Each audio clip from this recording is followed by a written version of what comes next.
which data management is more than data cleaning, right? I think back in the day when Deb and I started and they scratched data on stone tablets, as I like to say, it was a lot of just data cleaning, right? But there's so much more to it now. So share, please, what people are doing besides just writing queries. For example, we're involved in the QTL, right? QTL creation, quality tolerance limits. What is acceptable risk? It's been years since I haven't been included in a risk management meeting, right?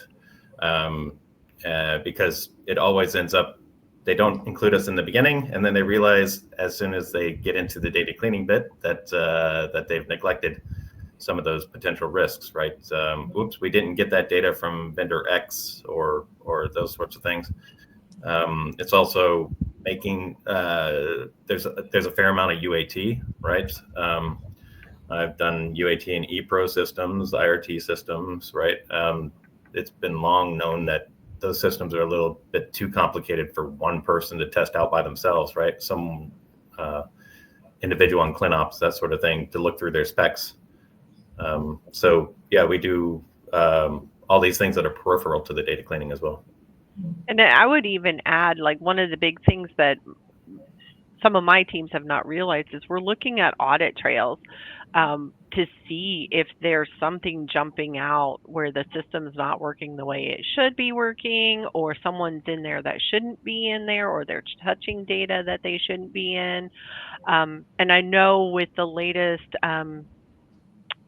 release of the ICH guidelines, there's a lot of focus on that, and I've been part of Elizabeth's presentations. She's with the Danish regulatory agency talking about it, but we're looking at so much more than what we used to look at. It's not just the data that's sitting in EDC, it's what's going on behind the scenes in all of those systems too. I want to say that I think that's where the data management landscape changed a lot, right?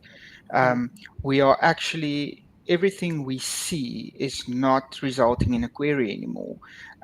It's being proactive in identifying risks and discussing it with the right stakeholders, because cleaning is for DM a primary responsibility, but we need all stakeholders to ensure the quality and integrity of the data.